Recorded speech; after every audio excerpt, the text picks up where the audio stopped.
Vale, buenas tardes a todos. Muchas gracias por la invitación al profe Carlos y demás organizadores del seminario. Como ya me presentó Carlos, mi nombre es Juan Ardila, soy estudiante de doctorado del Grupo de Superconductividad y Nanotecnología y hoy les vengo a hablar de propiedades dinámicas y de emisión de emisores cuánticos controlados con pulsos ultra rápidos. Como motivación, pues esto fue producto de una pasantía de investigación que hice en el Laboratorio de Nanofotónica Cuántica de la Universidad de Queens, en Canadá. No sé si hay un mensaje o algo. No, no, tranquilo. Dale, dale. Ah, qué pena, bro. Tranquilo, yo te No voy me aviso. leyendo si algo preguntas o algo. Listo, dale. Entonces, sí, estaba haciendo una pasantía de investigación en Canadá, en la Universidad de Queens. Y bueno, yo inicialmente no sabía qué tema era el de mi pasantía, sino que me dijeron que tenía que ser o era relacionado con óptica cuántica, interacción, radiación, materia, pues que son temas que en mi grupo trabajamos bastante, pero no me dieron en sí el problema, lo cual me parece un poco curioso, pero bueno, luego me explicaron el por qué. Resulta que en 2022 se publicó un paper también en una universidad de Canadá, en otro grupo de investigación que de hecho compite con el grupo en el que yo estuve, donde mostraban un protocolo de excitación de sistemas cuánticos con pulsos ultracortos, pero tenía una particularidad y es que como se ve en esta gráfica, la resonancia del punto cuántico que corresponde a la curva roja eh, estaba filtrada del pulso de excitación, es decir, el pulso de excitación no contenía las frecuencias de resonancia para excitar al sistema de dos niveles, en este caso un punto cuántico. Entonces, mi tarea durante la estancia era pues, crear un modelo teórico que en parte ya se explicaba en este paper, pero profundizarlo y entenderlo más allá del por qué se podían excitar sistemas cuánticos bajo estas condiciones de filtramiento de la resonancia. Y esto se hacía porque es un gran problema, digamos, separar la luz de emisión espontánea de la luz del bombeo. Es decir, si uno tiene un punto cuántico, lo excita con un láser, el punto cuántico se va a excitar si cumple las condiciones de excitación, pero luego de un tiempo va a decaer. Cuando decae, emite pues centrado en la frecuencia de resonancia con un ancho de línea, pero pues digamos que a nivel experimental es muy difícil luego cómo separar la luz que viene del láser, la del bombeo, y la luz de emisión espontánea, porque ambas pues tienen esas componentes de frecuencia. Entonces digamos que aquí se mostraba que era una oportunidad para separar espectralmente la luz. Bueno, esto fue en la Universidad de Queens, por acá hay una foto mía de laboratorio. Entonces, bueno, como sistema de estudio, para que tengan el contexto general, nosotros lo que queríamos estudiar era la interacción de un sistema de dos niveles con un pulso clásico ultra corto, descrito con una frecuencia central omega sub cero, y pues vemos más adelante que esto va a llevar a la definición de una frecuencia de Rabi que va a depender del tiempo omega t. Y además, cuando regresé a Colombia junto con mi supervisor, expandimos el modelo que yo hice en Canadá y agregamos una descripción completa de la emisión espontánea y también de dephasing, ya que estamos modelando emisores de estado sólido. Entonces, es un tipo de mecanismo de disipación que estos sistemas tienen. Entonces, en general, el láser se va a describir con una función de campo eléctrico que depende del tiempo, vectorial en general, y va a tener una envolvente que depende del tiempo, dada por E sub cero en esta parte de aquí. Y por ejemplo, si yo quiero una envolvente gaussiana, pues E sub cero va a ser una gaussiana en el espacio del tiempo. Vamos a tener una fase de evolución omega sub L, donde va a estar la frecuencia central del láser. Ah, bueno, acá hay un typo de notación. Este omega sub L es este mismo omega sub L de acá, sino que, bueno, acá hago referencia a que estoy en resonancia, pero en general tengo una frecuencia central omega sub L. Y muy importante, hay una fase que depende del tiempo. Esto, como veremos más adelante, es muy importante, entonces para que lo tengan en cuenta. Por otro lado, pues un sistema cuántico de dos niveles, descrito por un estado base y un estado excitado, que se puede escribir de esta manera. Hay muchas formas de escribirlo, pero bueno, yo decidí escribirlo de esta forma. También se puede hacer con el álgebra de las matrices de Pauli y escribirlo, por ejemplo, en términos de sigma z. En este caso lo escribí así. Entonces, pues en general, en este tipo de sistemas, cuando queremos estudiar la interacción entre este pulso ultracorto y el sistema de dos niveles, pues podemos estar bajo aproximación dipolar y vemos que el hamiltoniano de interacción va a estar dado por el producto punto entre el dipolo y el campo del láser que está aquí descrito. El dipolo pues, se puede expresar en términos también de los estados base y excitado del sistema de dos niveles, y si uno hace pues todas las matemáticas llega a esta famosa forma de aquí. Aquí decidí utilizar la notación de sigma sub z pues para hacerlo más conciso. Y muy importante, pues se define entonces una frecuencia de Rabi, que esto aparece, digamos, siempre que uno hace este tipo de problemas de interacción radiación-materia. Pero aquí hay un detalle bien importante y es que en general, y por esta fase que está aquí, esta frecuencia de Rabi puede llegar a ser compleja. Y en este caso es compleja, ¿sí? Por lo que tenemos esta fase que depende del tiempo. Y también, digamos que para facilitar el tratamiento matemático y de las aproximaciones y cambios de marco, se deja de manera explícita la fase de evolución en estos términos. Entonces, si se fijan, está omega, que contiene la envolvente, el vector de polarización, la fase que depende del tiempo, y aparte se deja la fase de evolución. Entonces, tenemos un término que nos habla de crear excitaciones en la materia y otro que nos habla de quitar o bajar las excitaciones de materia. Este es el hamiltoniano típico de Rabi, ya que estamos en aproximación semiclásica.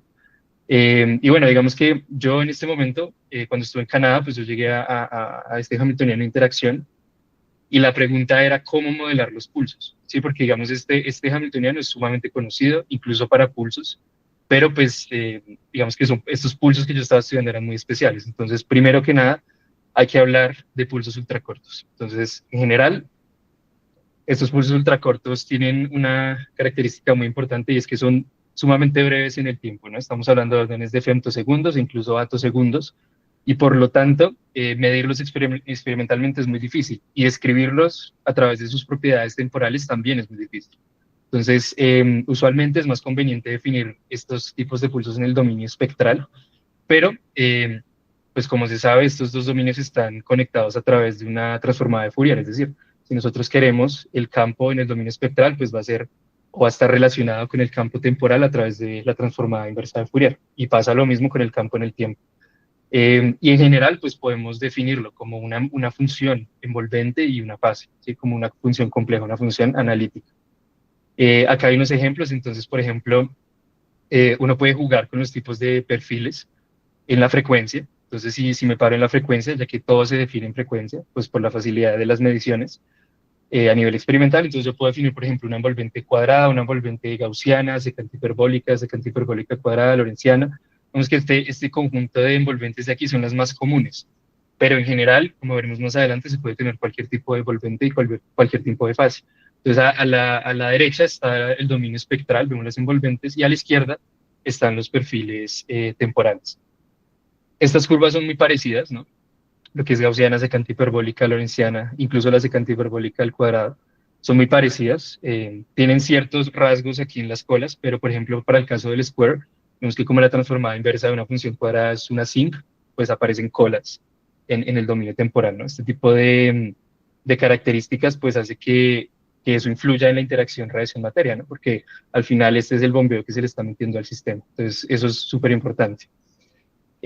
Además, se puede definir la duración y el ancho espectral, entonces hay varias formas de definirlas, pero la convención estándar es tomarlo como el Full Width Half Maximum, el FWHM, en los perfiles de intensidad, ¿sí? Es súper importante que se define en el perfil de intensidad. Aquí son los perfiles del campo eléctrico, pero eso no se puede medir experimentalmente. Lo que sí podemos medir son las intensidades, entonces la definición, digamos, se hace a través de los dominios de la intensidad. Entonces, a derecha tenemos el dominio espectral de la intensidad y a izquierda el temporal. Entonces, como vemos, aparecen aquí las curvas para los mismos ejemplos de la anterior y entonces, pues con el FWHM podemos definir tanto el ancho espectral como el ancho temporal. Y pues el ancho temporal no es nada más que la duración del pulso, ¿no? Entonces, por ejemplo, aquí yo estaba simulando un pulso de duración de 10 femtosegundos. Si se fijan, están centrados en t igual a 0, eso es por conveniencia matemática. Y pues aquí tenemos 5 y acá 5, entonces la duración en el FWHM es de 5 segundos, 5 femtosegundos. Por lo tanto, estos pulsos tienen esa duración. Y en el dominio temporal, pues tienen alrededor de 44.4 terahercios. ¿Sí? Acá hay una relación muy parecida a la de el principio de incertidumbre en mecánica cuántica. Entonces, si uno tiene, digamos, el ancho espectral, uno puede calcular la duración temporal y viceversa. Mm, Estas representaciones tienen un inconveniente y es que, pues, es muy difícil, digamos, como sacar propiedades de correlación y sacar más allá digamos, de unos pulsos sencillos, cuáles son las características de los pulsos, ya que estamos viendo por separado lo que es el tiempo y la frecuencia. Entonces uno puede definir una función de Wigner, análoga al caso de la mecánica cuántica, pero en este caso es en el espacio cronocíclico de los pulsos, que se puede definir de esta forma. Y entonces, por ejemplo, para un pulso gaussiano, obtenemos una función de Wigner de esta forma. Para un pulso que se conoce como chirpeado, digamos que no tiene una traducción directa al español, pero chirpeado significa que la frecuencia depende linealmente del tiempo. Entonces, si se fijan, si tenemos un pulso gaussiano normal y ahora tenemos un pulso gaussiano cuya frecuencia depende linealmente del tiempo, pues la vemos aquí, digamos, en la función de Wigner, ¿no? Se ve que hay una relación lineal entre el tiempo y la frecuencia. Y, por ejemplo, para los pulsos recortados que les mostré al inicio, pues tenemos una función de Wigner muchísimo más compleja que muestra o que sí muestra de manera explícita como las características, entre comillas, ocultas que tiene el pulso. Entonces, esta representación cronocíclica es súper importante para este tipo de pulsos, porque al igual que pasa en la mecánica cuántica, el tiempo puede tener correlaciones con la frecuencia y es súper importante tenerlas en cuenta al momento de estudiar la interacción. Eh, entonces, bueno, este tipo de pulsos, voy a pasar un poco encima de la parte experimental, se usan o se generan haciendo bloqueo de modos. Entonces uno coge una cavidad, esa cavidad uno la excita para generar diferentes modos y se utiliza algún tipo de dispositivo que force el bloqueo de las fases. Es decir, que la idea es que todos estos modos estén en igual fase. Si uno consigue eso, entonces uno va a generar un tren de pulsos, como se muestra aquí. En cambio que si uno no hace como ese bloqueo de fases, pues uno va a tener un campo aleatorio en principio. Pero si uno las bloquea, pues puede generar estos pulsos. Es justamente así como funcionan este tipo de láseres. Ahora, pues este tipo de cavidades, por ejemplo, puede generar un perfil gaussiano, pero si lo queremos modificar, también se puede. Y en general se puede poner cualquier envolvente y cualquier función de fase. ¿Sí? Esto se hace con este tipo de SLMs, que son moduladores de luz espaciales. Entonces, lo que se hace es que entra un pulso, digamos, sin modificación, luego se abre una rejilla en el espacio de Fourier, ahí quedan todas las componentes, digamos, en el espacio, y a través de una rejilla que funciona como un LCD, se van apagando como las componentes y eso hace que sea posible modificar las propiedades del pulso, ¿sí? Y luego se vuelve a poner en la rejilla y ya uno tiene, digamos, el pulso a la salida. Y matemáticamente, pues eso se puede escribir a través de una máscara que actúa en el espacio de Fourier y uno puede, pues en principio, diseñar cualquier tipo de pulso. Experimentalmente así se ve el montaje, entonces tenemos el láser que entra, pasa por la rejilla, luego pasa por el SLM, que es la máscara, sale modificado y se vuelve otra vez a colimar, ¿no? A través del proceso inverso. Entonces con eso uno puede hacer cualquier tipo de pulso. Y esto es lo que, digamos, ahorita estoy trabajando en el laboratorio, que es cómo caracterizarlos, porque, claro, podemos generarlos, podemos modificarlos, pero como son pulsos tan cortos en el tiempo, son muy difíciles de medir. Entonces, si queremos generar y modificar, antes de hacer eso necesitamos medirlos, necesitamos caracterizarlos. Esto se hace con varias técnicas. La que estamos implementando ahorita se llama FROG, que es Frequency Resolved Optical Gating. No voy a ahondar mucho en esto, pero esto es algo similar a la función de Wigner, también genera, digamos, un espectrograma tanto en frecuencia como en tiempo, y a través de estas trazas uno puede reconstruir los pulsos, o en otras palabras, medir los pulsos, sacar cuál es la envolvente, cuál es la duración, cuál es el perfil, cuál es la fase, etcétera. Y también existen otros dos que son Spider y Mephisto. Estos tres eran los candidatos para el laboratorio, pero digamos que Frog, por lo que ya tenemos en el laboratorio, es el más factible. Mephisto es como una modificación a Frog que estamos evaluando si se puede implementar, pero pues en principio estos tres métodos permiten extraer tanto la envolvente como la fase de cualquier pulso ultracorto. Y es de hecho esto es todo un campo de investigación, porque como los pulsos son tan cortos, de órdenes de femtosegundos a atosegundos, no hay electrónica que sea tan rápida para responder a estos pulsos. Entonces medirlos es difícil. Entonces, bueno, pues es el contexto de todo lo de los pulsos. Digamos que ya tenemos una forma de modelarlos, de analizarlos, generarlos, etcétera. Y ahora pues vamos a ver cómo modifican la interacción redes-en-materia, que eso es lo más interesante para mí. Entonces, bueno, primero, es súper importante que, digamos, uno construye el Hamiltoniano de interacción y pues para estudiar la dinámica uno se puede parar en diferentes marcos, ¿no? Entonces, en general, para este sistema, como estamos en resonancia, tenemos todas las condiciones para que la aproximación de onda rotante sea válida. Entonces, el Hamiltoniano de interacción, como ya lo mostré al inicio, queda escrito de esta manera. Esto lo podemos pasar a dos marcos que son especialmente interesantes para estos láseres. El primero es el marco de interacción. Entonces, si uno hace la transformación al marco de interacción parándose en la frecuencia del hamiltoniano del sistema atómico, entonces uno llega a esta forma, ¿sí? En este caso, fíjense que lo interesante es que tenemos un detuning definido como la diferencia entre la resonancia del átomo y la frecuencia central del láser. Y tenemos una frecuencia de Rabi, acá en general depende del tiempo, que guarda todas las características del láser. Y digamos que facilita el estudio, pero realmente el marco que hace que sea más fácil estudiar estos láseres es el marco rotante. Entonces, en el marco rotante lo que hacemos es pararnos en la frecuencia central del láser. Y esto es especialmente importante cuando, por ejemplo, el pulso tiene una frecuencia que depende del tiempo. ¿Sí? Porque, digamos, en general, pues vamos a estar en resonancia. Entonces, si nos paramos en el marco rotante en resonancia, pues nos vamos a parar en la misma frecuencia del sistema atómico. Pero, en general, como hay una fase que depende del tiempo, esa fase, cuando uno hace la transformación, baja en el detuning. Y entonces, para estos láseres, lo interesante es que el detuning va a depender del tiempo en el marco rotante. Y entonces, si nosotros estamos en resonancia, omega cero menos omega sub L va a ser cero, pero fíjense que va a quedar la derivada de esa fase instantánea, que al final es lo que nos está dando la frecuencia instantánea del pulso, ¿sí? Entonces, esta fase que depende del tiempo es justamente lo que modifica la interacción, ¿sí? Porque usualmente, pues, uno está acostumbrado a estudiar el caso donde no tiene esta parte de acá, ¿sí? Pero al detuning depender del tiempo, el hamiltoniano es totalmente distinto, el comportamiento es distinto, que es lo que les voy a mostrar. Entonces, lo que uno puede hacer primero es estudiar el caso normal, donde uno tiene, digamos, un pulso gaussiano sin ningún tipo de modificación. Entonces, a derecha está definido en el espacio de la frecuencia y a izquierda está definido en el espacio del tiempo. ¿Sí? Entonces, en general, pues la envolvente en la frecuencia simplemente va a ser una gaussiana descrita por un gamma sub cero y por una frecuencia central FL. Y este factor de aquí, de sub cero, se normaliza en función del área del pulso, así que veremos más adelante que es importante. Y pues en la frecuencia, en el tiempo, perdón, entonces queda escrito de esta manera.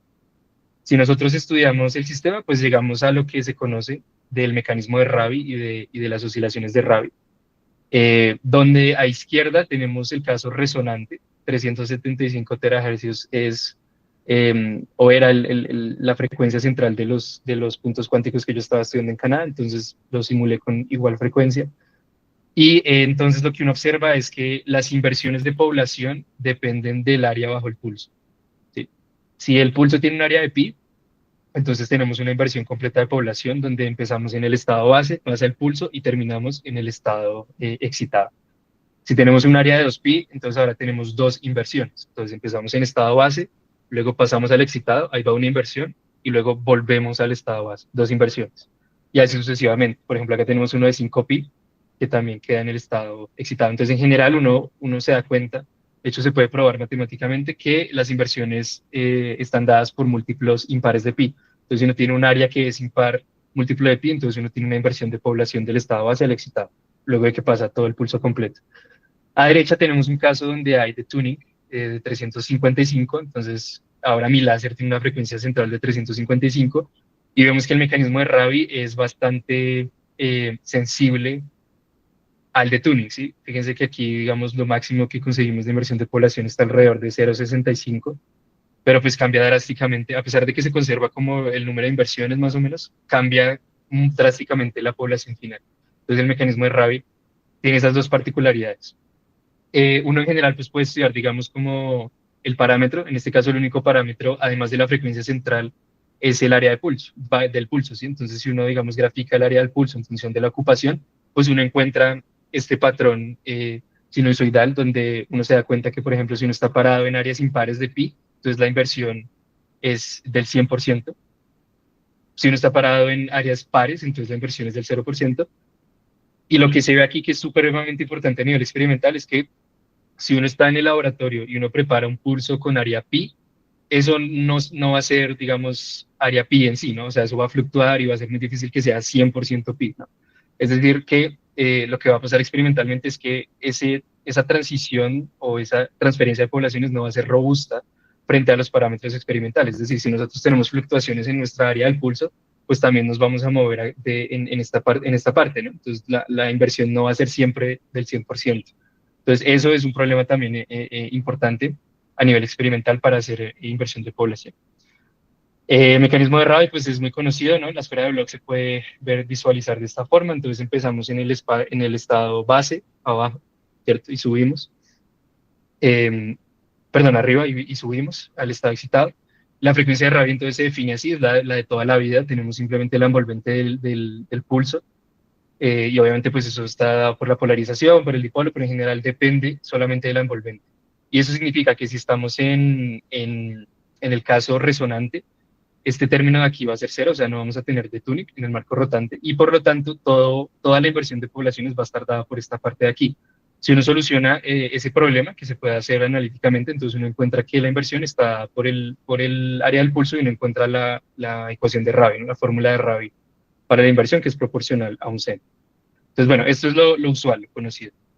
Ahora lo interesante viene cuando cogemos ese mismo pulso gaussiano y ahora le agregamos una fase que en la frecuencia se ve de esta forma, que al principio pues es un poco arbitraria, un poco extraña, pero lo interesante es que lo que hace en el dominio temporal es agregar una dependencia lineal en esa frecuencia instantánea. Si se acuerdan, el de tuning dependía en general del tiempo y eso estaba dado por la derivada de esa fase que aparece en el tiempo, ¿no? Entonces, en este caso, cuando uno hace la derivada, queda un término proporcional a alfa por t. Sí, o sea, el de tuning es proporcional a alfa por t, o sea, es lineal. El de tuning va creciendo en función que pasa el tiempo. Eso se conoce como un pulso chirpeado, así que no tiene como traducción al español. Y entonces acá el resultado es completamente distinto, ¿sí? Acá la cosa cambia totalmente. Entonces pasamos de lo conocido de oscilaciones de Rabi, donde tenemos ese tipo de oscilaciones pues, características en función del área del pulso, a un pasaje o una transferencia de poblaciones que es suave. ¿Sí? Entonces aquí, digamos, estoy mostrando los resultados para un alfa, que ahorita les muestro, cumple con las condiciones para que se dé esa transición. Y fíjense que tengo las mismas áreas, 2 4 bueno, ahorita tenía 5 pero 2 4 8 que son áreas pares. O sea, según la fórmula de Rabi, no debería haber inversión porque estamos en áreas pares. Pero con este mecanismo se ocurre. Y de hecho las tres, sin importar la variación del área, terminan en la misma transferencia de población. Ahora, claro, la trayectoria pues no necesariamente es la misma, o sea que hay ciertas variaciones, pero al final se consigue lo mismo. Y si vemos el de tuning, ahora analizamos la misma cantidad de tuning, vemos que a pesar de que obviamente se ve afectada la transferencia de poblaciones, ya no es tan drástico. ¿Sí? Por ejemplo, fíjense la curva azul oscura, que es la que tiene más área, está bastante cerca de un 100% de inversión de población. Entonces, se ve que es robusto al área, ¿sí? Porque podemos variar el área y tener inversión de población, pero también es robusto al de túnel. Entonces, esto empieza a ser un poco bastante más interesante a nivel experimental. Si ahora hacemos la misma gráfica del caso anterior, aquí el parámetro que controla esto es el alfa, ¿no? El alfa por la tasa de lineal, ¿no? Alfa por t. Entonces ese alfa, que se conoce como el parámetro de Chirp, es el que controla, digamos, esta dinámica. Entonces si nosotros empezamos con un alfa igual a cero, pues nos devolvemos al caso de oscilaciones de Rabi y vemos la curva azul oscura, ¿no? La que ya habíamos visto. Sin embargo, fíjense que si vamos subiendo alfa, entonces ahora vamos a 50 femtosegundos al cuadrado, 100, 500, y llega un punto en que esa transferencia ya se vuelve independiente del área. ¿Sí? Por ejemplo, el caso de alfa igual a 500, que de hecho es un valor que se consigue muy fácilmente en el laboratorio, ya tiene una curva, un platón arriba, ¿no? Entonces, sin importar si yo varío el área, va a tener la transferencia de población. En general, esto pues es uno de los resultados del artículo, del paper, donde mostramos el espacio de parámetros de este mecanismo. Y entonces, si nosotros estamos parados aquí en alfa igual a cero, pues estamos en Rabi. Esa es el mismo comportamiento que ya habíamos visto. Entonces, fíjense que a izquierda en el eje Y está el área del pulso. Aquí está pi, que es impar, entonces tenemos inversión de población. Si ahora estamos en 2pi, entonces ahora no tenemos inversión de población, que es este espacio aquí blanco, y así sucesivamente. O sea, en esa diagonal de alfa igual a cero, pues es Rabi. Sí, pero a medida que nosotros vamos aumentando alfa, tanto a derecha como a izquierda, porque alfa puede ser negativo también, es decir, podemos hacer que la frecuencia crezca linealmente o que crezca, vemos que llegamos a un platón, donde la transferencia de población es del 100% y tenemos robustez tanto vertical como horizontal, o sea que a nivel experimental podemos tener fluctuaciones en la tasa de Chirp y fluctuaciones en el área del pulso, y la transferencia de poblaciones va a ser robusta y va a ser del 100%. Entonces, esto ya es muy interesante a nivel experimental y esto se conoce como adiabatic rapid passage o pasaje adiabático rápido. Y es una técnica que se lleva usando un tiempo, pero digamos que para controlar este tipo de puntos cuánticos, pues es algo muy novedoso, es de los últimos años. Esto se usaba en resonancia magnética para hacer ciertos controles en ese tipo de sistemas, pero a nivel de óptica cuántica, en ese tipo de sistemas, pues es algo que está tomando relevancia ahorita a nivel experimental.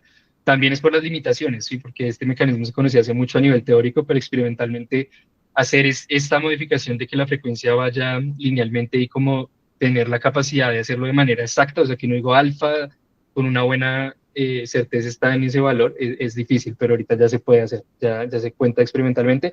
Y de hecho nosotros aquí en el laboratorio lo que queremos hacer es hacer esto con el láser que nosotros ya tenemos. Entonces, digamos que sí, sí es posible, sí es viable. Ahora, si nos vamos a la esfera de Bloch, pues miren ese, qué pena, ese comportamiento tan bonito. ¿Sí? Entonces vemos que ahora ya no es como ese comportamiento de Rabi conocido, sino que ahora vemos como una espiral, ¿no? O sea, aparte de que estamos invirtiendo población, también vemos que provocamos unas rotaciones, ¿no? Y al final, digamos, empezamos a girar y llegamos al estado excitado, ¿sí? Entonces eso es bien bacano.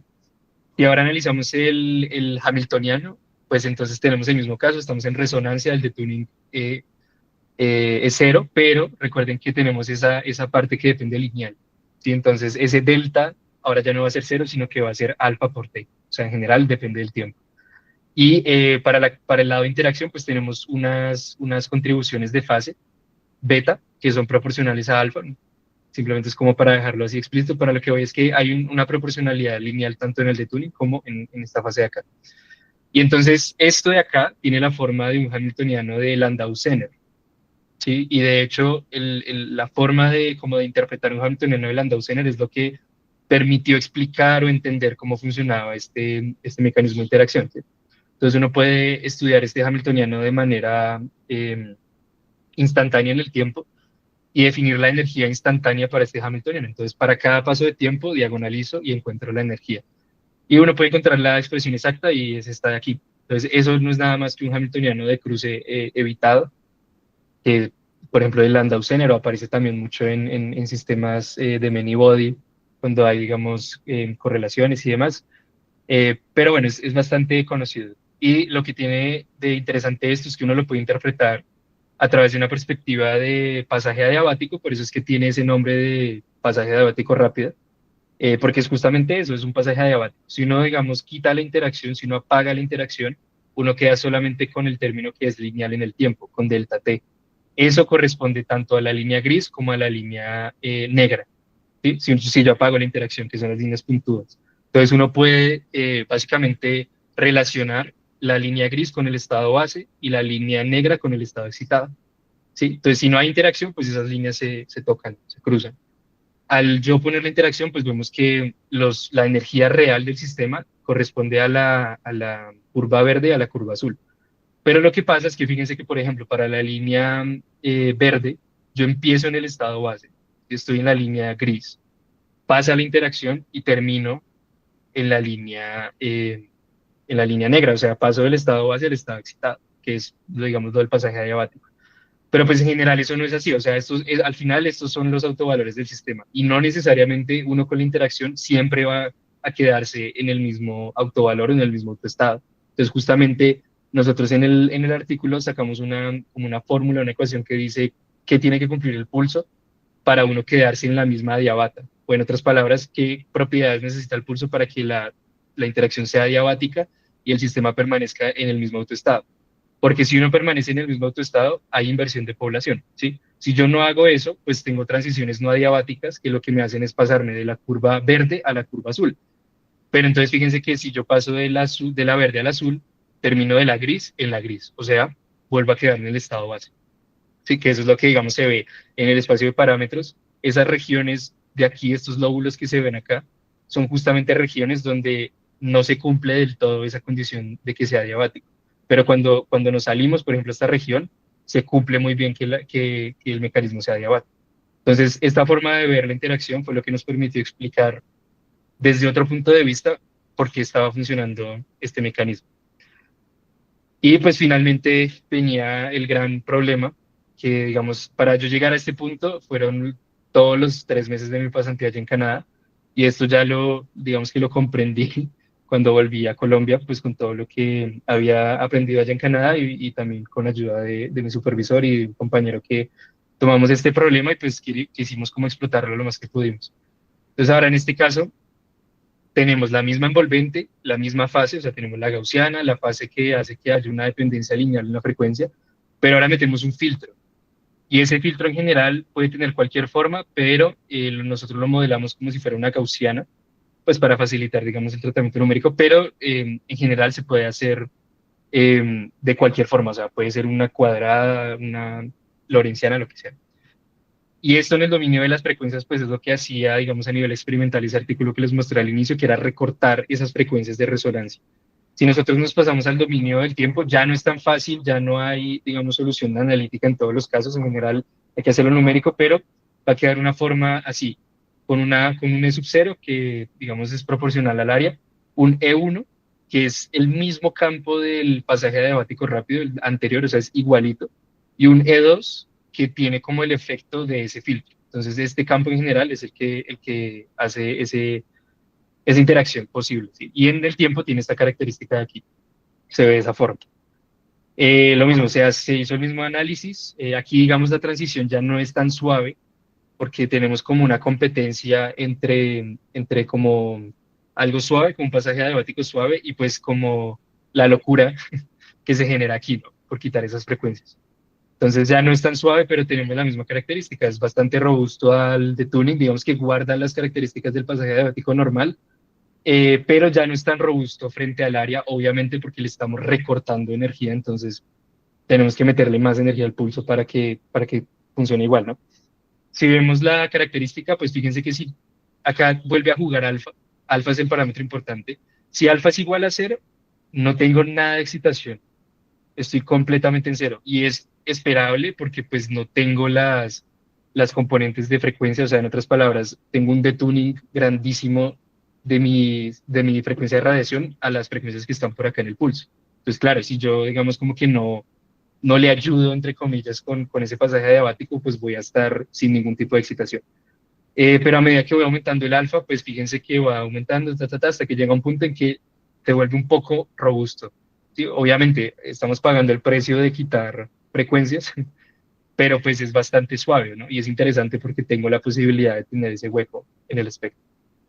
Ahora sí vamos al espacio de parámetros. Como dato curioso, esto se demoró en calcular como unos 3, 4 días, porque lo sacamos a muy, muy, muy alta resolución por todo este tipo de como lóbulos que aparecen en las gráficas.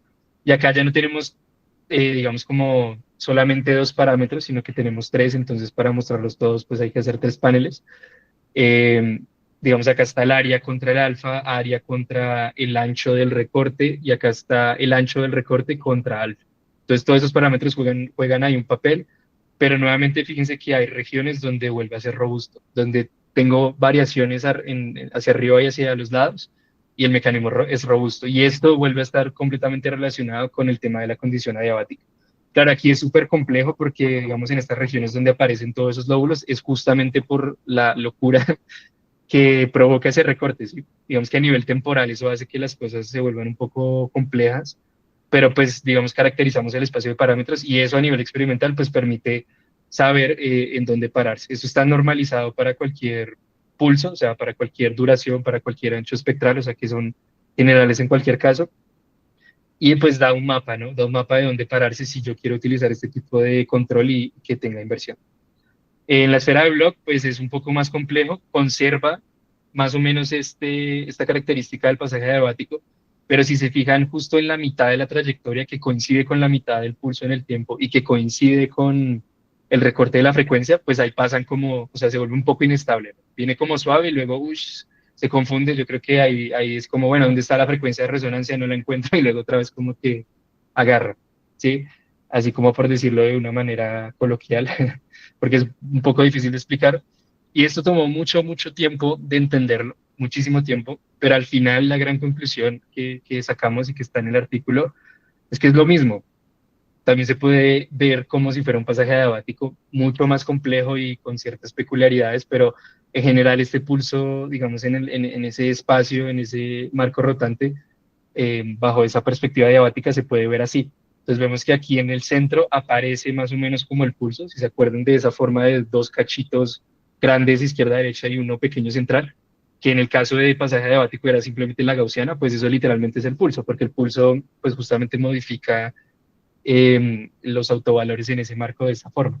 Y ahora fíjense que aparecen como unas oscilaciones en los extremos, pero tiene la misma interpretación. O sea, si nosotros apagamos la interacción, volvemos a identificar las adiabatas, y si nosotros nos quedamos en una adiabata, entonces hacemos transferencia de población, o sea, que es exactamente lo mismo.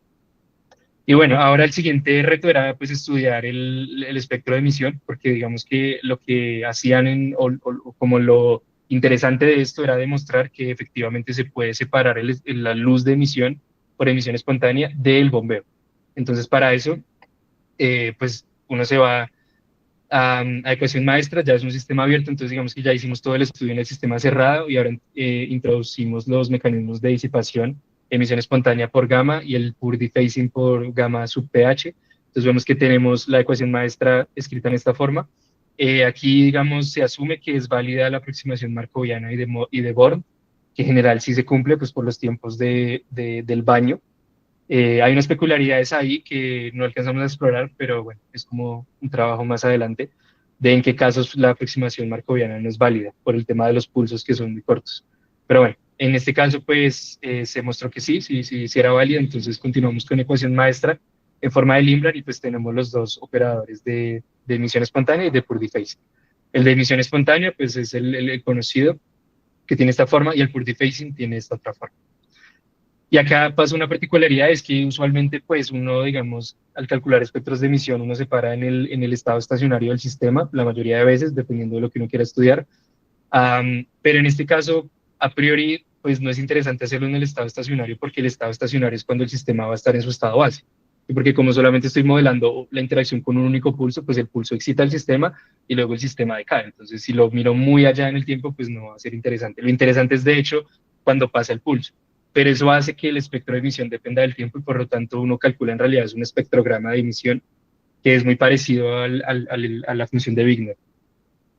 Estos son los resultados. Entonces, en Rabi, que es el panel a la izquierda, se ve que justo cuando pasa el pulso, pues pasan las oscilaciones de Rabi, ¿no? Acá estoy modelando un pulso de, si mal no recuerdo, 5pi, entonces tenemos 5 inversiones. Entonces vemos que cuando pasa el pulso, pues el sistema lo que hace es excitarse, desexcitarse, excitarse, desexcitarse. Y pues el espectro de emisión tiene esta forma. Luego de que pasa el pulso, ya el sistema pues sigue con emisión espontánea, ese decaimiento exponencial decreciente, y eso hace o define una lorentziana, ¿no? Centrada en la frecuencia de resonancia. Entonces, eso es lo que uno ve, digamos, en el estado estacionario, pero en este caso no hay. Entonces, es interesante ver lo que pasa acá. Aquí aprovecho para darle las gracias al profe Carlos por esta discusión que nos, digamos, nos hizo darnos cuenta de que teníamos un error en estas gráficas, pero bueno, al final se pudo corregir, pero sí, muchas gracias por eso. Esa discusión fue muy importante. Y vemos que para el caso de ARP y NARP es muy similar. Digamos que ya no es tan suave como Rabi. Sí, tenemos como unas franjas que vienen ahí, pues justamente por la excitación del sistema, pero al final, luego de que pasa el pulso, vemos que los tres mecanismos tienen una lorentziana bien definida, centrada en la resonancia. Entonces, esto muestra que a pesar de que yo recorto las frecuencias con el bombeo y que es una cosa súper compleja, digamos que a nivel práctico lo que estoy observando es que mi pulso contiene ese recorte espectral y dentro de ese recorte espectral voy a tener el espectro de emisión. Entonces mostramos que efectivamente, pues sí, sería posible a nivel experimental y bueno, de hecho ya lo habían hecho en Canadá a nivel experimental, pero aquí sí se explica y se simuló y se encontraron los parámetros para, pues, como para encontrar o explicar eso, cómo funcionaba. Pero a lo que ves que sí se puede separar espectralmente la luz, se pone un filtro espectral y solamente se recoge alrededor de la resonancia, pero ahí en esa región pues no va a estar el pulso. ¿Sí? Porque el pulso pues tiene justamente ese recorte, entonces eso facilita y aumenta mucho la eficiencia de recolección. Entonces, en conclusiones de esta parte, pues vemos que el pasaje adiabático filtrado es un mecanismo de control muy bueno, muy excelente a nivel experimental porque tiene la robustez, ¿cierto? O sea, tiene la robustez de los parámetros, tanto de área como de alfa y demás. tiene eso, además tiene la posibilidad de hacer el recorte y que por lo tanto podamos recoger la luz. Entonces, para esta aplicación, cuyo fin era pues literalmente recoger la mayor cantidad de luz de emisión, pues es excelente, o sea, es un candidato muy bueno y establece un nuevo paradigma de diseño en mecanismos de control para sistemas cuánticos. Y esta es la parte que a mí más me interesó porque, digamos, en Canadá, pues el objetivo era este, pero a mí particularmente me interesa más cómo esto afecta, digamos, el control de sistemas cuánticos más complejos y en general cómo se pueden controlar con estos pulsos. Entonces, ya para terminar, voy a hablar un poquito de los siguientes trabajos. Esto es muy cortico, pero ahorita mismo ya logramos estudiar el caso con cavidad, porque digamos que en el anterior caso nosotros pues teníamos el sistema de dos niveles libre, en principio, interactuaba con el láser y pues eso hacía que el láser, digamos, estuviera o se pudiera modelar semiclásicamente. Ahora pues nosotros, digamos, hicimos el James Cummings interactuante con este tipo de láseres. eh, y pues muy interesante porque justamente esos recortes permiten hacer control polaritónico. Entonces, lo que ya se exploró y ya hay algunos resultados es que este tipo de mecanismos se pueden usar para enfriamiento y para control polaritónico. Entonces, en el caso de un solo cuerpo, acá me disculpo por por el dibujito, no, acá es solo un átomo, imaginen que solo es un átomo. Entonces, si tenemos el caso de que tengo solo un átomo dentro de una cavidad y hago la interacción de esta cavidad con uno de estos pulsos, entonces pasan cosas muy interesantes. La primera es que si yo asumo que el átomo está quieto, es decir, que no tengo ningún tipo de movimiento traslacional y por lo tanto no tengo ninguna vibración, es decir, asumo que estoy a temperatura cero, que es el caso del James Cummings. Entonces, con este tipo de láseres se puede hacer control polaritónico, ¿sí? En el James Cummings aparecen, digamos, los dos polaritones, uno inferior y uno superior, que están muy pegados. Sí, digamos que la distancia entre ellos, pues, es el gap dado por G, ¿no? Y que, digamos, si uno coge un láser continuo, pues como en el espectro eso es una delta, pues uno le puede pegar a un polaritón al que uno quiera. Pero cuando uno utiliza pulsos no es tan fácil, porque como los pulsos, digamos, si son ultra cortos, tienen un espectro grandísimo. Entonces, dentro de ese espectro puede que estén, y bueno, de hecho están las dos resonancias de los polaritones. Entonces, si yo utilizo un pulso ultracorto directamente a un James Comics, va a ser muy difícil seleccionar yo a qué polaritón le quiero pegar, digamos. Entonces, si yo cojo esto y hago el recorte en el polaritón que yo no quiero, ya mostramos que sí se puede, o sea, se puede controlar, que sí se puede excitar. Y pasan los mismos, o sea, el mismo caso que ya vimos, pero para un polaritón, entonces se puede hacer control polaritónico. Y lo que a mí más me interesa es el enfriamiento, ¿sí? Si uno tiene en cuenta los grados translacionales también en un James Comics, entonces aparecen dos términos que son similares a los de optomecánica, ¿sí? Cuando uno asume que los espejos, digamos, se mueven, o que a veces uno mete como oscilaciones en los espejos, pues eso es como un caso optomecánico, pero acá no, acá la vibración es literalmente por el átomo. Usualmente pues eso está muy frío, o sea, usualmente uno trabaja en el régimen donde ya eso no es importante, digamos, pero a mí me interesa el régimen donde no. Entonces, si uno hace eso, uno llega a este hamiltoniano, o llegamos a este hamiltoniano, y acá aparece este término muy interesante, y es que este término aquí muestra que uno puede básicamente destruir fonones, se pueden interpretar como fonones, esos cuantos de vibración translacional. Entonces uno destruye una vibración y convierte eso en una excitación. Luego ese átomo decae por emisión espontánea y la luz sale de la cavidad. Entonces uno transforma cuantos de movimiento por excitaciones y luego por luz. Entonces eso empieza a enfriar. También demostramos que si uno prepara el sistema, por ejemplo, en un estado donde tiene un número de fotones, perdón, un número medio de fonones, por ejemplo, de 10, que eso es una temperatura pues considerable en este tipo de sistemas, y uno aplica la excitación con estos láseres y uno recorta donde uno le quiere pegar y solamente le pega a lo que uno quiere, entonces uno empieza a ver que baja el número medio de fonones, o sea, en otras palabras, uno empieza a enfriar el átomo. Entonces eso es bien interesante, acá están los resultados, este es el diagrama de bandas o de energías en función del detuning. Y bueno, entonces acá fíjense que hay muchas bandas que están muy pegadas, pero entonces uno puede utilizar este mecanismo de recorte, recortar lo que no quiere y quedarse solamente con la transición que a uno le interesa. Entonces eso es lo más bacano. Y ya muy brevemente les hablo de que, bueno, a mí lo que yo estoy trabajando en el doctorado es sistemas de átomos fríos. Entonces estas mismas ideas de acá ya la generalicé al caso de Many Body. Entonces acá tenemos un gas, ahora sí, de varios átomos, un gas bosónico de dos niveles dentro de una cavidad, teniendo en cuenta los grados translacionales, los grados internos, etcétera. Y pues la gracia es estudiar este sistema bajo las mismas ideas, ¿no? Ver cómo afecta este bombeo, ya que es mucho más interesante porque tenemos efectos colectivos y esos efectos colectivos están inducidos por el bombeo, entonces va a ser bien loco, aún no sabemos, estoy estudiando eso, pero seguramente este láser tenga, o sea, este tipo de mecanismos de bombeo tenga comportamientos bien interesantes en cuanto a las fases, que es lo que a mí me interesa, ya que uno puede controlar fases de estos sistemas en función de los bombeos, o sea, hacer fases dinámicas y teniendo en cuenta también la disipación y demás. Entonces, bueno, ahorita estoy trabajando en eso, pero esto ya es un problema bien, bien complejo, ¿no? Uno necesita herramientas mucho más poderosas, pero bueno, ahí vamos. Y bueno, eso era todo. Muchas gracias. Cualquier duda, cualquier pregunta, comentario, etcétera, quedo súper pendiente. Muchísimas gracias. Listo, sí. Bueno, muchas gracias, Juan Esteban. Esto muy interesante. Ahí me silencié sin querer. Hay una preguntita del profesor Juan David, creo que es, sí. Y entonces, ¿cómo se puede preguntar? Creo que es la única pregunta que hay.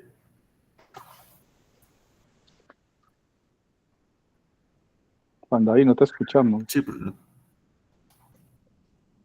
Muy buenas noches. Ahora sí. Hola, ¿cómo vas? Bien, gracias. Leonardo, yo apenas vi un correo que usted me envió hace como 2 semanas ahora. Le pido una disculpa. Ah, Lo estaba buscando su nombre en mi correo para preguntarle una cosa y me encontré su correo, entonces le pido una disculpa. Ahora le respondo. bueno, Eh, mm, bueno, digamos que hay algunos estudiantes míos que llegaron un poco tarde y les quisiera contar que obviamente, digamos, a mí no me gusta el sensacionalismo, pero sobre todo a Esteban y a Melissa les quisiera contar que se acaban de perder una de las mejores presentaciones que he escuchado yo en toda mi vida en dinámica cuántica. Y yo he estado en presentaciones, he organizado congresos en Japón, en Israel, en Suecia y en Portugal. Y esta presentación es de lo mejorcito que yo he visto. Esteban, te acabas de perder una presentación espectacular. Y Juan Esteban, lo felicito. Está maravilloso su trabajo, espectacular. Muchísimas Entonces, gracias.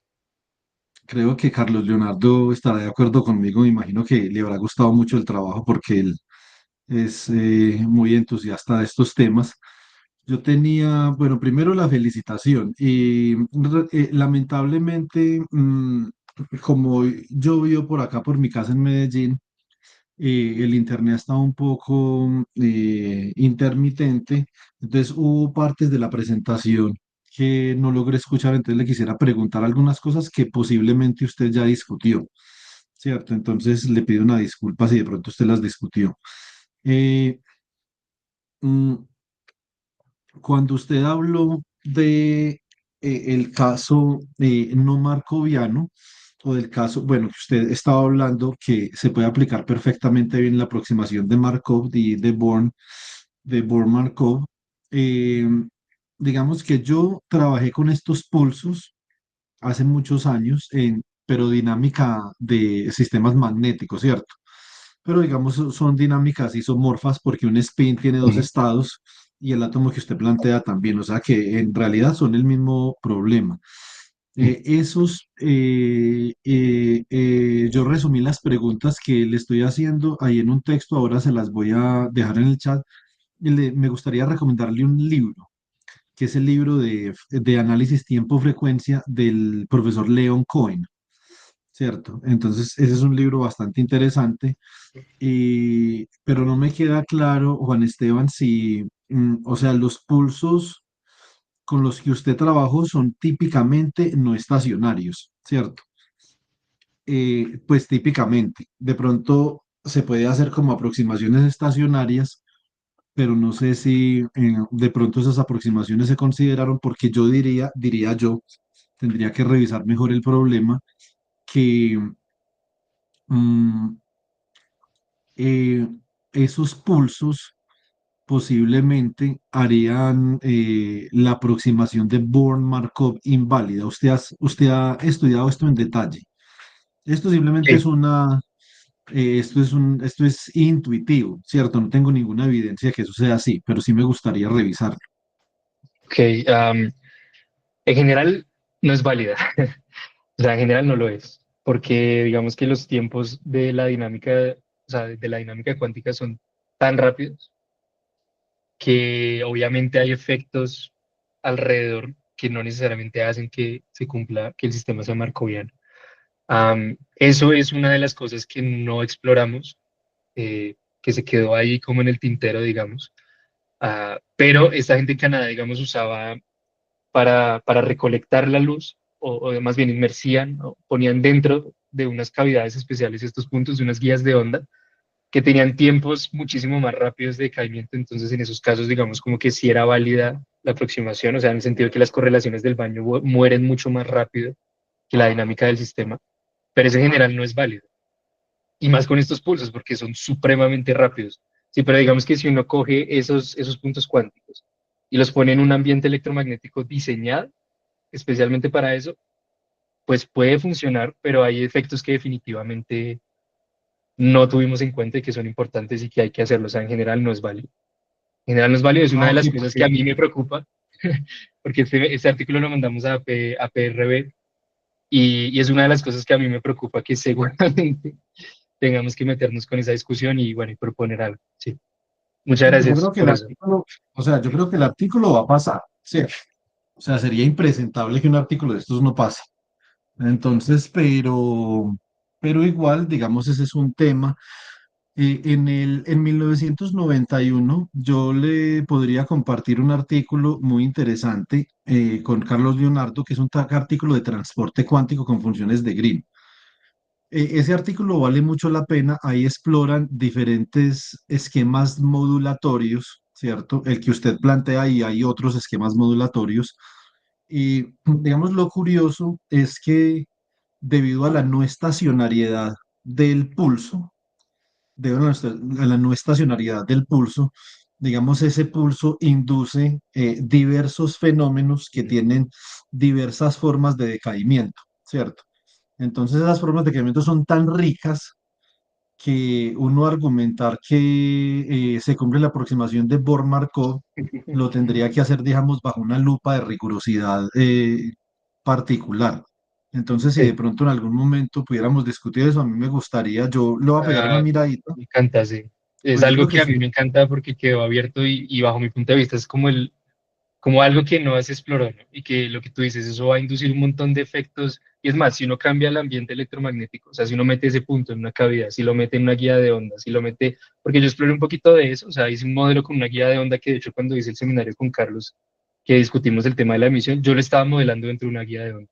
Y cambiar el ambiente electromagnético, pues también cambia todos los procesos. O sea, eso es, ahí se abre una caja también enorme, pero No, bueno, sí, me interesa mucho. eso debe ser complejo de estudiar. Ese artículo que yo te voy a compartir, que es el artículo más citado en la comunidad de transporte cuántico, es el artículo de Yao, Humeiri y Wingren. En ese artículo hacen un análisis de diferentes tipos de modulación, ¿cierto?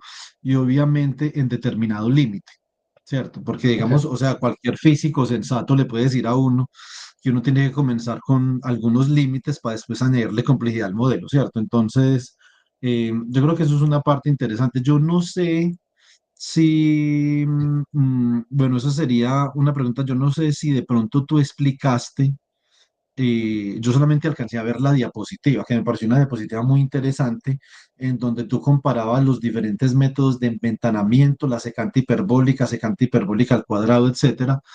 Y ahí se me fue un poco la comunicación. Entonces, no sabría yo si de pronto tú lograste explicar cuál es el efecto de la ventana, si la ventana sí, tiene algún efecto sobre la dinámica y eso, y si tú de pronto explicaste cuál sería la realización experimental de las ventanas, porque digamos eso tiene una realización ok, experimental particular. ok.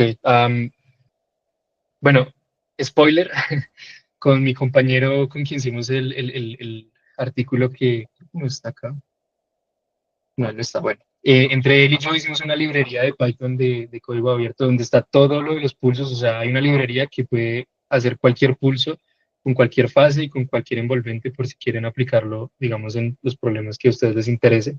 Digamos que ahí ya está listico el pulso para meterlo, no sé, si uno usa Q-tip, nosotros usamos jacks, o sea, usamos otras cosas, pero digamos, si uno lo quiere usar en Q-tip, directamente lo puede usar. Entonces, bueno, yo si algo con el profe Carlos les comparto el link. Pero bueno, en esta librería están todas las ventanas. O sea, está la gaussiana, la secante, y en general se puede hacer cualquiera. Sin embargo, nosotros vimos que lo que era secante, lo que era gaussiana, secante hiperbólica al cuadrada, lorentziana, esas cuatro, la dinámica prácticamente era la misma. O sea, había pequeñas diferencias en justo cuando pasaba el pulso, porque digamos una lorentziana es un poco, tiene como unas colitas más largas, que la secante hiperbólica no sé qué, pero o sea, en general ese tipo de curvas era muy similar. Por ejemplo, el cuadrado, ahí sí no, porque el cuadrado como en el tiempo eso tiene unas colas. Entonces la dinámica se vuelve muy larga, o sea, se vuelve muy lenta y tiene particularidades ahí que son curiosas. Entonces, es decir, en general, uno puede poner cualquier envolvente. Sí, ahora tocaría ver para uno, digamos, uno que quiere hacer. Nosotros también hicimos un experimento con dos qubits, no solo uno, sino, o sea, cogimos dos qubits, los acoplamos y también demostramos que uno puede apagar selectivamente el qubit que uno quiere excitar con un solo pulso. O sea, digamos, para hacer con puertas de 2 qubits o con puertas de un solo qubit, pues como que listo, si quiero 2 qubits, entonces cojo como impulso completo. Pero si quiero solo un qubit, entonces meto el recorte donde quiero y puedo hacer la compuerta. Entonces ahí ya depende de lo que uno le interese. Pero en general, sí, la ventana modifica mucho. Y ahora a nivel experimental, uno puede hacer lo que quiera. Es decir, ahí el límite es como la resolución del modulador de luz espacial, eso es como un LCD. Entonces, si uno tiene un laboratorio que tiene una alta resolución, como por ejemplo era en Canadá, ellos podían hacer cualquier forma, o sea, uno literalmente podía hacer una carita feliz y se podía hacer, ¿sí? Ahora, que Bueno, tenga ¿usted cree que, aplicación o de no, qué pues laboratorio está hablando en Canadá? Perdón, Juan Esteban. Tenía yo esa es el cual... curiosidad. ¿Cuál se refería a usted que era? Usted había dicho que era un laboratorio que competía académicamente con donde usted estaba. ¿Cuál es el que usted dice en Ah, Canadá? ¿El de esperen, Paul Brumer o qué? es que no me acuerdo, esperen, ya les digo dónde es ese.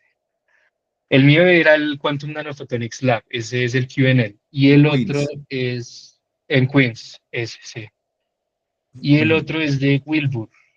Es que no conozco, eso es una señora, es GR Wilbur. Pero bueno, ¿Y en no qué me fui a ciudad los es? chismes, no ¿Es me fui a los Toronto? chismes. No. Aquí está.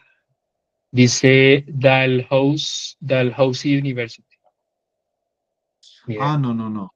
Ah, no, no, yo pensé que era, yo pensé que era la gente con la que Pachón había hecho el postdoc en Toronto, que les gusta tanto como fregar con estas vainas tan novedosas. Entonces, me interesaba mucho la parte de la realización, porque digamos como yo alguna vez intenté hacer óptica cuántica experimental con Polaritón, lo que usted estaba describiendo a lo último.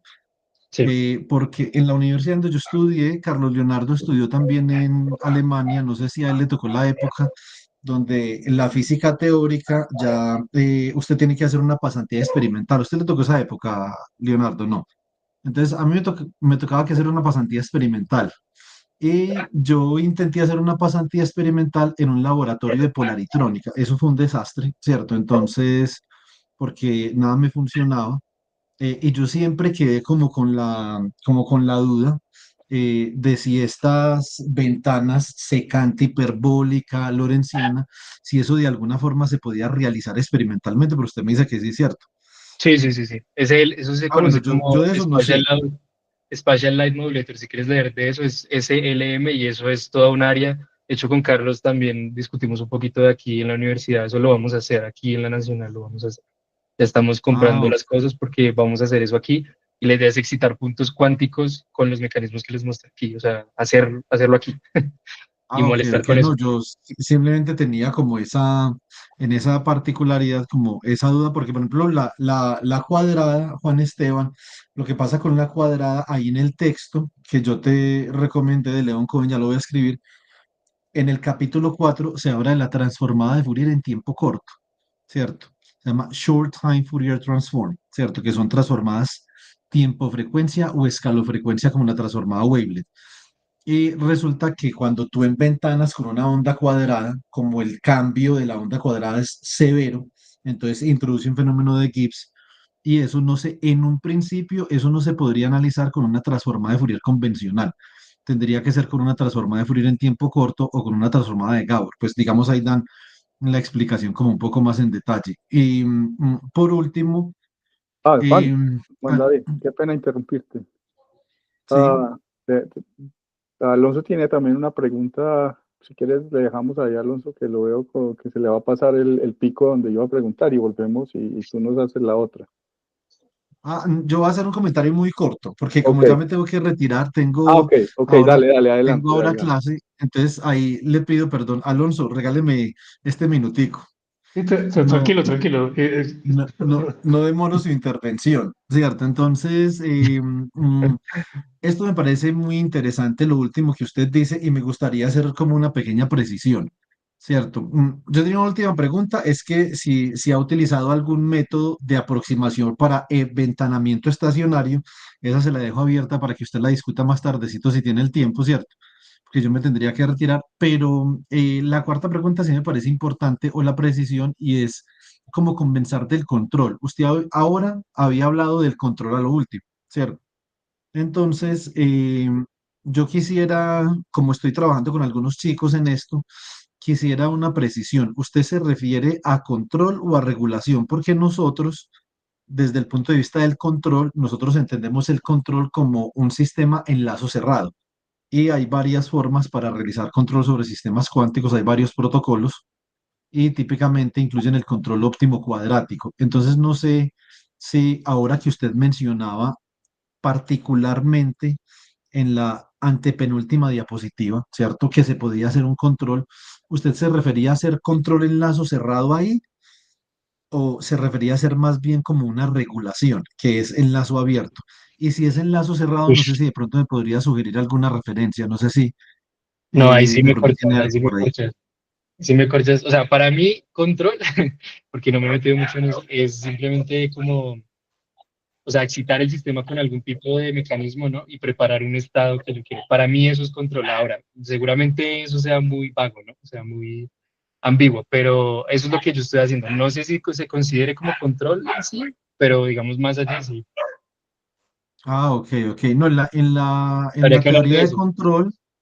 La teoría de control busca generar una señal, que en este caso sería un pulso, ¿cierto? Eso significa que usted debería de definir la modulación para obtener una respuesta deseada. Entonces, Ah, usted ok. debe de medir la respuesta actual y esa respuesta actual la debe de comparar con algo, ¿cierto?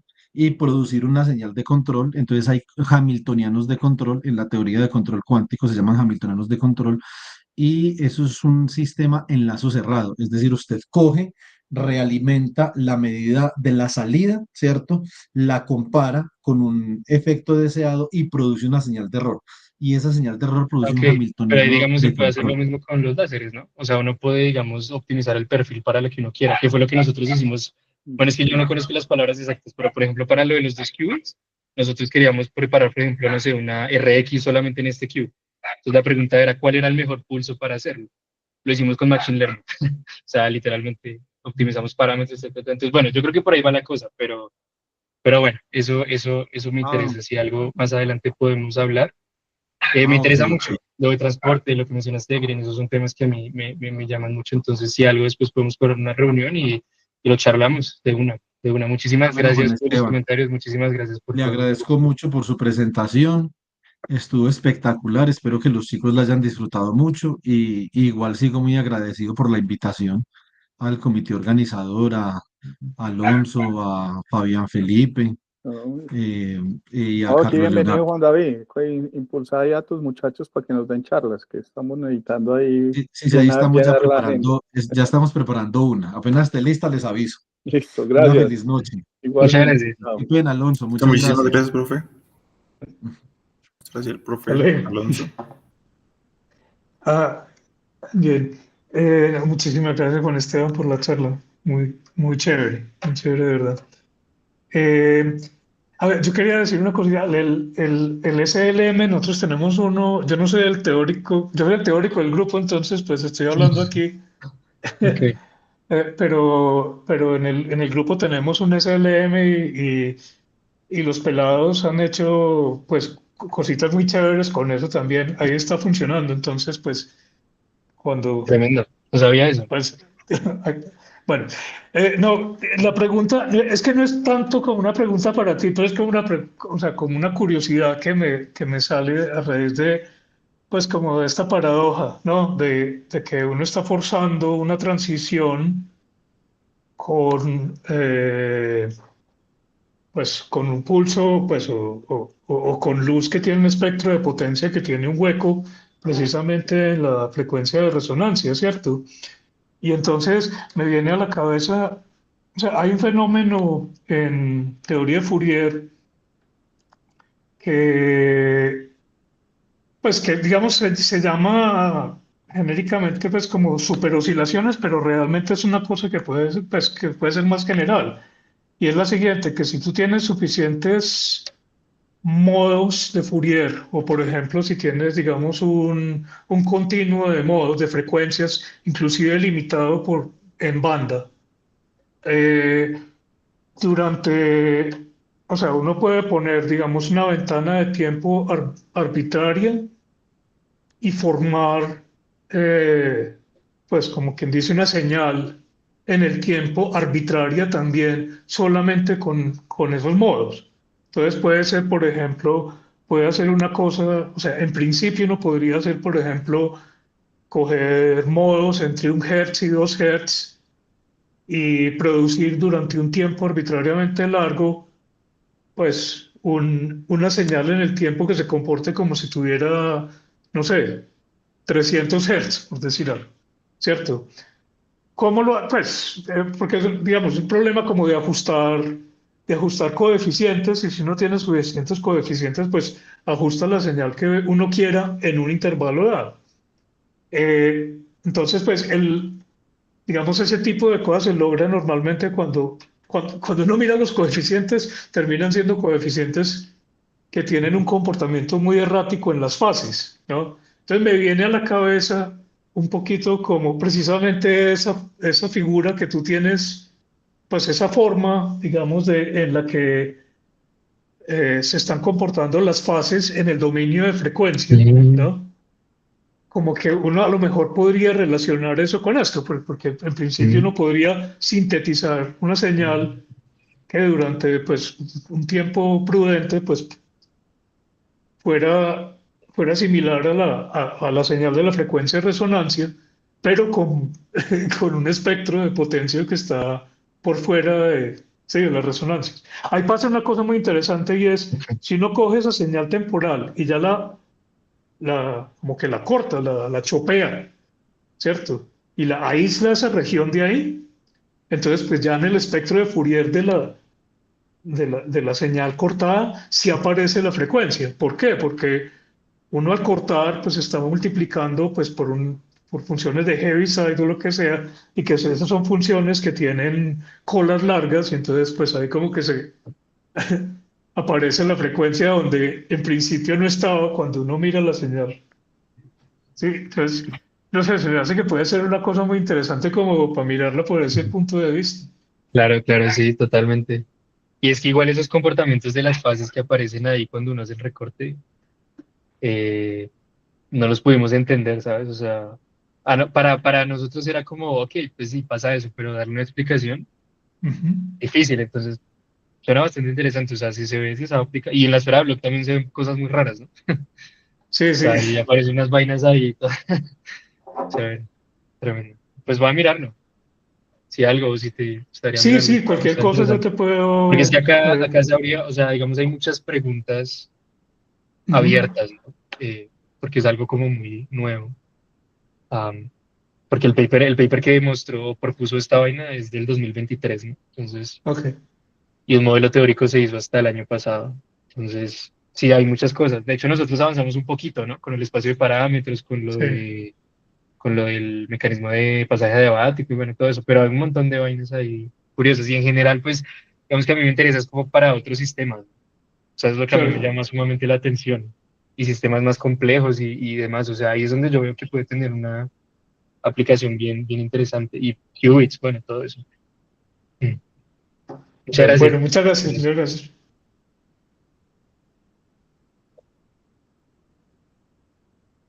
Dale, Y listo, Santiago. y hay una pregunta de Santiago, sí.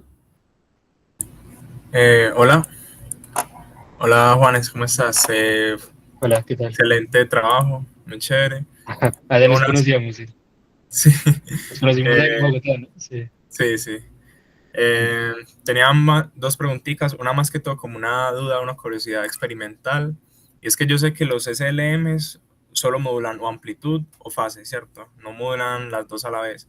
Entonces quería preguntarte, allá en el laboratorio, allá en Canadá, usaban un modulador de fase, supongo, para lograr estas fases cuadráticas que mostrabas Eh, en las ok. ecuaciones. Porque me parece, pues porque tenía como esa duda, como cómo se genera, cómo se hace el shaping, por así decirlo, de la fase de esos pulsos experimentalmente. Supongo que es a Ok. través del SLM, pues. Sí, con el SLM, bueno, lo que pasa es que, digamos, en el laboratorio donde yo estaba, que era la competencia, ellos Ah, hasta ahora estaban montando las cosas. O sea, es decir, en el otro lado, ujú, el setup y eso es secreto a priori. O sea, en el paper muestran cómo es, pero, digamos, el grupo en el que yo estaba, ellos mismos me decían, no entendemos cómo hacen eso y tampoco entendemos muy bien la teoría. Entonces, digamos, yo llegué como a apoyar esa parte y había otras personas que como que estaban haciendo el montaje experimental. Y digamos, estas fases que hacen, que son fases cuadráticas en la frecuencia y que se convierten en fases lineales en el tiempo, se pueden hacer de una manera muy sencilla y es coger una fibra óptica allá tenían literalmente una fibra óptica de 5 kilómetros de largo, enrollada en una esquina del laboratorio. Y claro, ajá, cuando meten el pulso en esa fibra óptica, empieza a interactuar y eso hace que el pulso se alargue, ¿no? sí, Y efectivamente hace un chirp. Entonces lo que hacían allá era meterlo en el SLM para cambiar la forma de la envolvente y luego lo pasaban por los kilómetros de fibra y luego lo metían a la parte de interacción con el pulso. Entonces, esa es una opción. La ok, otra es usar moduladores de fase o usar dos SLMs también, o como hacer un bucle ahí extraño. ya, ya. Como algo Pero ahí es decir, o interactivo. sea, sí, puede ser iterativo y de hecho yo alcancé a hacer con la librería que les conté de los pulse shapings, ahí yo la acoplé con lo que ellos tenían del SLM. Y entonces literalmente yo les pasaba como un pulso gaussiano y entonces se preparaba en el SLM pulso gaussiano. Yo les pasaba tal y se preparaba ya. Entonces ellos ya tenían como todo ese sistema. Y ahorita sé que están usando mucho lo que nosotros hicimos de la librería porque pues ahí se pueden hacer arbitrarios, ¿no? Se pueden hacer envolventes arbitrarios. Pero la fase siempre es un reto. Y medir la fase y todo eso es un reto, ¿no?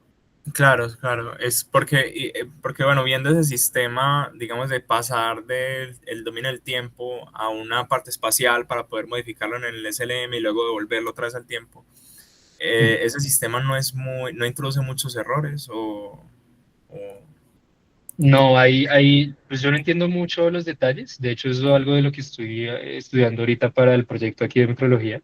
Ajá. Pero en principio ahí, por los tiempos de los láseres y demás, no hay mucha, ¿cómo se llama eso? Se me fue la palabra, bueno, que el pulso como que se pierda, ¿no? ¿Cómo se llama eso? Ya.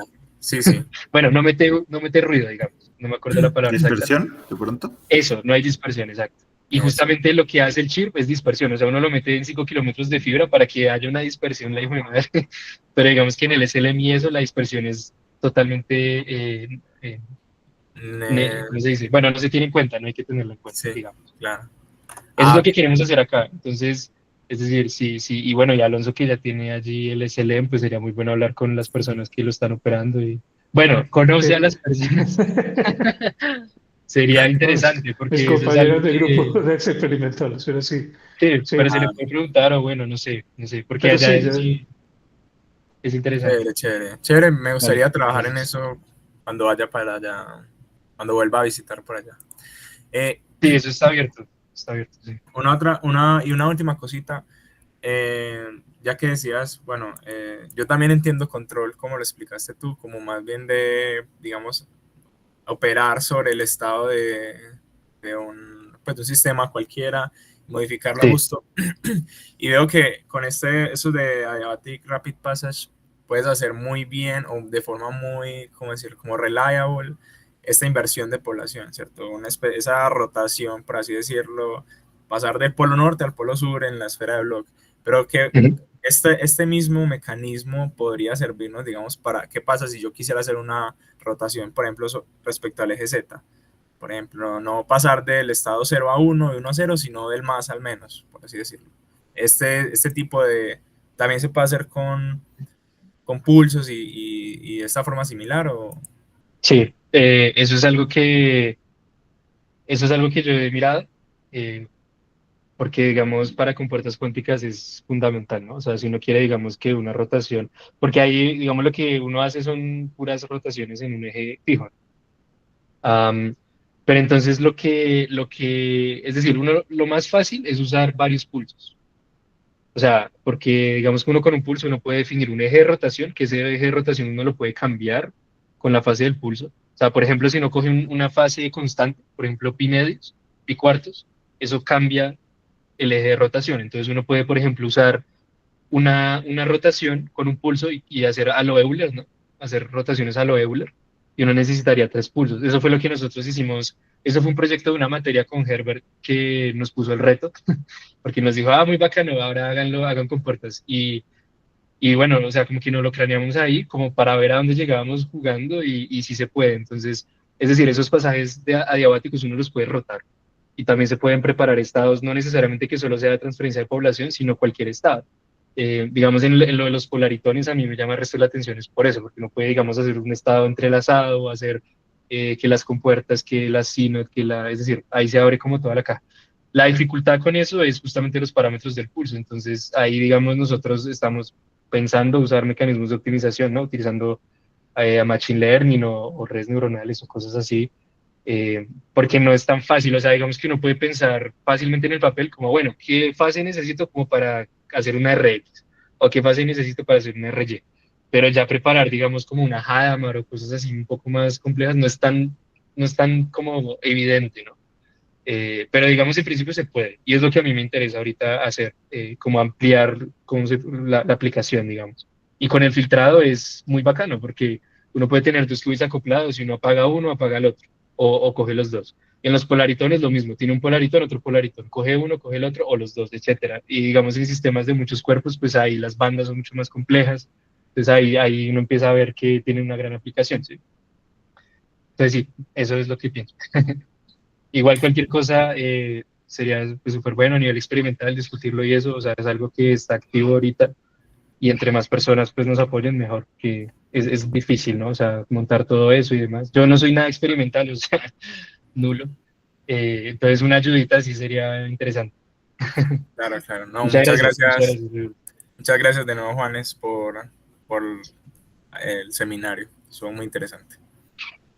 Gracias. Listo, y Lian. Hola, ¿cómo están? Hola, Juanes, ¿qué más? Dale, ¿cómo vas? Bien. Juan, yo tengo una pregunta un poco concisa. No sé si es posible poder volver a las diapositivas que tú estabas proyectando para mirarlo más o menos. A la parte donde aparecían estas gráficas, que era como que el sistema evitaba la interacción, evitaba la excitación, donde tú mostrabas que había así. ¿Los de pasaje adiabático? Sí, ¿Estos? exactamente. Sí, porque es que ahí mi pregunta está relacionada con lo que estaba diciendo este profe que se demoró bastante en hablar y lo que preguntó el último compañero. Y es que precisamente por eso, cuando uno está modelando un sistema diabático, el hecho de que ese gap de energía sea bastante grande, es lo que permite que uno, cuando hace computación cuántica para sistemas adiabáticos, pueda obtener ventajas cuánticas como la aceleración, ¿cierto? Sí, lo que uno desea, o sea, uno cuando enfrenta computación cuántica, problemas de computación cuántica, uno lo que desea precisamente es eso, que ese gap de energía sea bastante grande con respecto a cómo varía, cómo cambia la velocidad de cómo varía el hamiltoniano, cómo cambia el hamiltoniano, ¿cierto?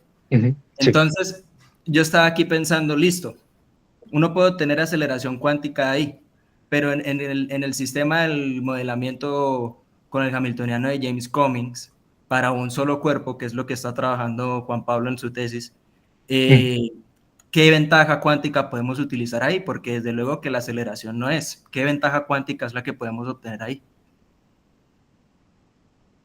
No tengo ni idea, la verdad, o sea, Es decir, en el Jeans Comics pasa algo bien loco, ¿no? Y es que uno tiene, o sea, uno tiene el propio anticruce de la interacción, ¿no? O sea, uno tiene cuando uno hace el diagrama de energías, ahí uno ve el anticruce y entonces ahí uno tiene que la acople entre radiación y materia, ¿no?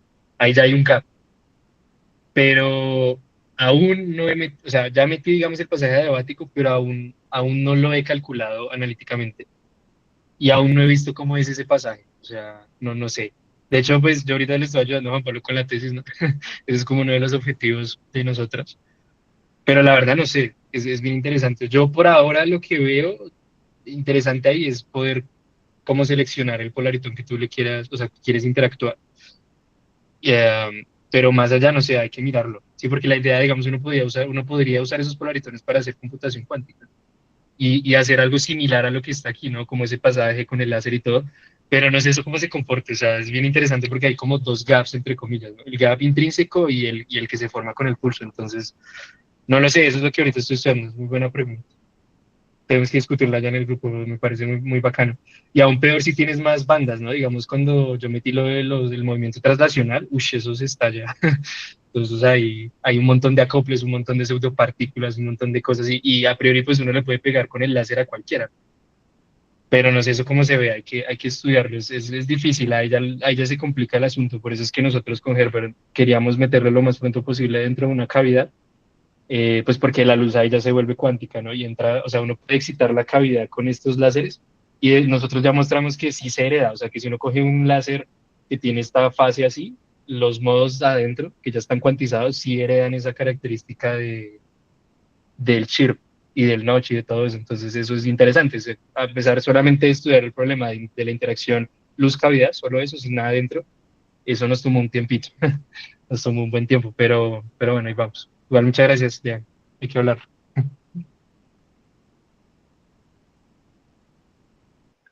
Bueno, gracias Juan Esteban, creo que estuvo muy bacano el diálogo también.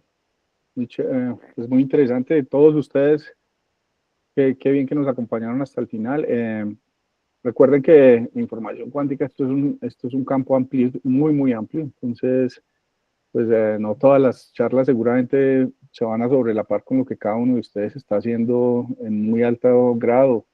Pero si ustedes quieren, pues traer los temas que ustedes están tratando, obviamente ahí van a encontrar resonancia aquí con el grupo grande que estamos tratando de armar. No sé, yo vi que Fernando Hernández entró, él es nuestro speaker en 15 días, debe estar ahí por ahí. Él trabaja en la Universidad de Córdoba, colabora con Cristian Sosa, y pues nada, yo haremos público esta semana el resumen, pero la charla se ve también muy interesante, y es en otra dirección muy distinta a las dos anteriores. Pues creo que ahí vamos cubriendo terreno bastante rápido. No sé, yo declaro esta vez otra vez un éxito en el seminario. Ya llevamos 2, a ver si seguimos invictos. Y, y bueno, nada, los esperamos a todos en 15 días. Asegúrense, si no les están llegando los correos directamente, escríbanle a Fabián. Él los pone en la lista de correos. Y esperamos que siga creciendo. Y nada, los esperamos aquí con bastante frecuencia. Estén pendientes ahí de los anuncios y busquen los temas que les llame la atención, y si tienen tiempito ahí los lunes nos pueden acompañar y hacer preguntas. Yo creo que no es más por hoy, ¿no? Muchas gracias. Ahí estuvimos nuestro buen rato. Vale, profe, muchísimas gracias por la invitación, muchas gracias a todos, un gusto Muchas gracias a conocerlos. todos igualmente. Cualquier cosa ahí, estamos en contacto. Hasta luego. Buenas noches a Chao, todos. chao. No, que Chao, tengan gracias. buena noche. Muchísimas gracias. Súper interesante la charla. Gracias, profe. Saluditos. Una feliz noche para Adiós. todos. Esto iba a cerrar para todos. No me deja acá. Chao. Hasta luego.